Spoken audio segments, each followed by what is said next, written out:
Hi అండి. Hello అందరికీ. ఎలా ఉన్నారు? అందరూ బాగున్నారా? అందరూ బాగుండాలని ఆ దేవుడిని మనస్ఫూర్తిగా కోరుకుంటూ ఈరోజు వీడియో అయితే స్టార్ట్ చేశాను.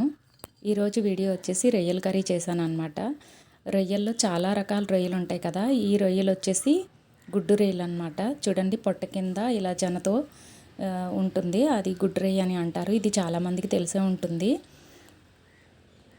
నాకైతే 4 రకాల రొయ్యలు తెలుసు. గాజు రొయ్యలు, ఉనామి రొయ్యలు, చాక రొయ్యలు, గుడ్డు రొయ్యలు. వీటినే కాళ్ళ రొయ్యలు అని కూడా అంటారు. ఎందుకంటే కాళ్ళు వచ్చేసి పీత కాళ్ళులా ఉంటాయి. చూడండి, ఇలా పీత కాళ్ళులా ఉంటాయి, అందుకని కాళ్ళ రొయ్యలు అని కూడా అంటారంట. నాకైతే ఈ 4 రకాలు తెలుసు. మీకు ఇంకేం రకాలు తెలుసో కామెంట్ చేయండి.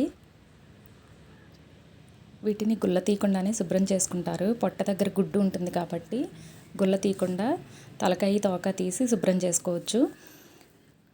చూడండి, పొట్ట దగ్గర గుడ్డు కాళ్ళతో పట్టుకుని ఉంది కదా, ఈ గుడ్డు అంతా పోతుంది గుల్ల తీస్తే.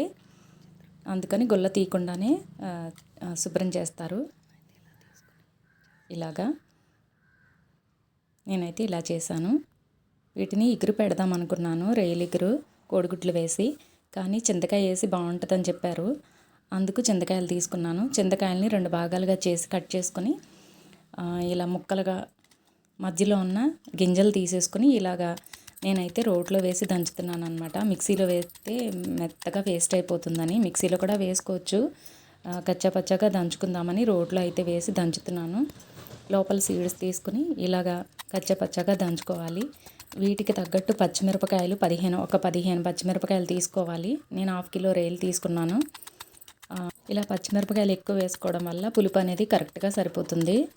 తర్వాత పెద్ద సైజు ఉల్లిపాయ ఒకటి తీసుకుని ముక్కలుగా కట్ చేసుకుని అవి కూడా వేసుకుని దంచుకోవాలి. ఇలా కచ్చాపచ్చాగా దంచుకుని తీసుకోవాలి. ఇలా కచ్చాపచ్చాగా దంచుకుని మనం ఎందులో అయితే కూర వండుకుంటామో ఆ గిన్నెలోకి ఈ పేస్ట్ని అంతటిని తీసుకోవాలి. ఇప్పుడు ఆ పేస్ట్లో, ఇలా సిద్ధం చేసుకున్న పేస్ట్లో రుచికి సరిపడా ఉప్పు, అలాగే కొంచెం పసుపు, కారం వేసుకోవాలి. మనం ఎంత కారం అయితే తింటామో అంత కారం వేసుకోవాలి. పచ్చిమిరపకాయలు వేసామని కారం తగ్గించాల్సిన అవసరం ఉండదు. అలాగే శుభ్రం చేసి ఉంచుకున్న రొయ్యల్ని కూడా వేసుకుని ఈ చింతకాయ పేస్ట్ అంతా పట్టే వరకు కలుపుకొని ఇప్పుడు 1 గ్లాస్ నీళ్లు వేసుకోవాలి. నీళ్లు కూడా ఎక్కువ వేయాల్సిన అవసరం ఉండదు. 1 గ్లాస్ నీళ్లు వేసుకుని ములిగే వరకు కలుపుకొని లాస్ట్లో మనం కర్రీకి ఎంత నూనె అయితే వేసుకుంటామో అంత నూనె వేసుకొని స్టవ్ మీద పెట్టుకుని ఉడికించుకోవాలి. చాలా బాగుంటుందండి. చింతకాయ ప్రియులు ఎంతమంది ఉంటారో కామెంట్ చేయండి. మాకైతే చింతకాయ కూర ఇలా రేలు వేసి వండుకున్నదంటే చాలా ఇష్టం. ఇలా మధ్య మధ్యలో కలుపుకుంటూ, మనం అన్నీ కలిపి పెట్టాం కాబట్టి అడుగంటే ఛాన్స్ ఉంటుంది. ఇలా మధ్య మధ్యలో కలుపుకుంటూ మూత పెట్టి దగ్గర పడే వరకు ఉడికించుకోవాలి. కూర అయితే చాలా బాగుంటుందండి. చూడండి, ఆయిల్ పైకి తేలింది కదా, కూర దగ్గర పడింది, ఉడికిపోయినట్టు అనమాట. ఇప్పుడు కొంచెం కొత్తిమీర వేసుకుని స్టవ్ ఆఫ్ చేసుకుని సర్వ్ చేసుకోవడమేనండి. చాలా బాగుంటుంది. వీడియో నచ్చితే లైక్ చేయండి. అలాగే కొత్త వాళ్ళు ఎవరైనా చూస్తే మన ఛానల్ని సబ్స్క్రైబ్ చేసుకోండి. Thank you for watching.